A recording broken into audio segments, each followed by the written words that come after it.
Good afternoon, happy Substack. I wanted to talk a little bit about the plight of the music business at the moment because I think it's a really important thing to discuss. One of my very favourite radio stations closed down this week called Future Hits. And Future Hits have been really supportive of me as a new independent artist. Obviously, I've been around before, but I'm back and I am independent and I am essentially new because I've not done this for a long time. And they've been playing my tracks, they've, featured my music, and unfortunately this week they announced that they had to close. They just haven't got a sustainable model and cannot continue.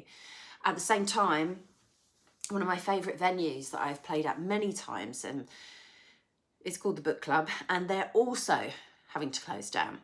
Now, any of you who have been long-time Strum supporters might have come to the Time I Almost nights at the Book Club, and what was so wonderful about the Book Club was they allowed me to put on my own nights. I had my own, what do you call that? Like when you do it regularly?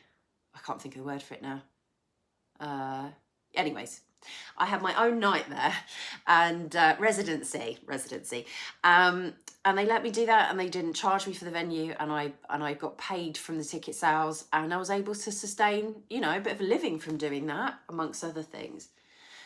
And it's really sad to think that we're kind of in a state now where things are so desperate that venues are closing down, music companies are closing down, radio stations. This is one end of the extreme. On the other end of the extreme, you see the news this week that Harry Styles tickets were selling for like £300 pop.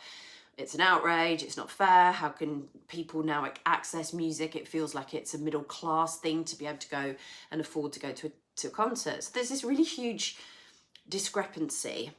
And I feel like the artists who are coming into the industry are the ones who are struggling the most. If you've had some modicum of success, you've got a bit of an audience, you can sell tickets, so you're a kind of a no-brainer for a promoter or a venue. If you're starting out, it's really hard to convince people to take a chance on you, and often the onus is on you to pay for everything, so you have to pay the venue even though you might be bringing in guests, etc. So it's a really difficult situation. Obviously, I'll do a longer video on the subject of Spotify streams and how hard that is to sustain a career on. But I think there's a lot going on at the same time. Discoverability is difficult. Artists are getting shadow banned, even though they might have, say, 300,000, 1 million followers on Instagram or TikTok. They're getting shadow banned and getting like 200 views per video. And if you want to know more about that, Lizzo did a really good piece of content on that subject matter, saying that even for major label artists, there are no big records anymore, right? So they're struggling to get traction, and they have to look for consistently new ways to do things. So got me thinking this week, and I'm actually starting out on a new venture myself. So I've partnered with this company called lounges.tv.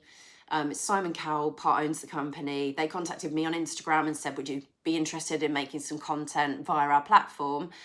And it's kind of like Patreon. It's something I was thinking of doing anyway. I feel like last year was a year where I put a great deal of money into my own product and my music, and that's fine. I made that investment. But now, the product is there, and I don't need to feel embarrassed anymore about trying to monetize my efforts. If you do a job, you usually get paid.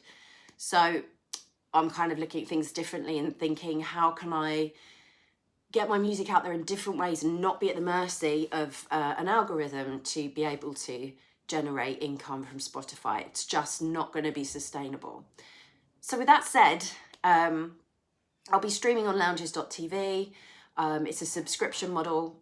You don't have to subscribe if you can't afford it. There'll still be free content on there, but it's £5 a month. It's literally nothing comparatively, in terms of Harry Styles tickets. It's a very small amount, and it just means that with that little bit of drip coming in, I'll be able to afford some more studio time so that I can make album number 4, which is what I absolutely want more than anything at the moment.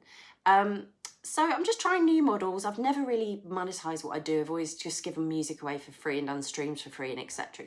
But I kind of feel like I have to put some value on what I do and take it a bit more seriously this year. So there will be more gigs. There's a new single coming out, and I'm just gonna try this and see if it works. If it doesn't and it all ends horribly, at least I'll try. I can say that I've tried. But I think it's a nice idea because I know lots of people can't get out to gigs. They're not accessible. They're not inclusive. So it's an easy way for someone to who likes my music to go, do you know what? I'll just pay a few quid and I can watch Alexis from the comfort of my home. And I'll be doing gigs in proper venues and sharing it. So I think it's actually a really cool idea. Let me know what you think. I know you lot are always very vocal. But yeah, hope you enjoyed that. And just finally, last point, don't forget, if you're getting this Substack and it's not something you want to receive anymore, and that's absolutely fine, I won't be offended, but you can unsubscribe at any time. I kind of feel like I should have to say that every so often in case you feel like you're in this echo tunnel of strum vision. But yeah, just feel free to unsubscribe or whatever you need to do. Don't block me, that would be weird, that would be extreme. But yeah, you can just unsubscribe at any point. But I have to say that the subscribers are growing considerably and I'm really, really grateful for that. It's just lovely to be able to go long form with these videos and stories and share them with you. So thank you, and check out thelounges.tv.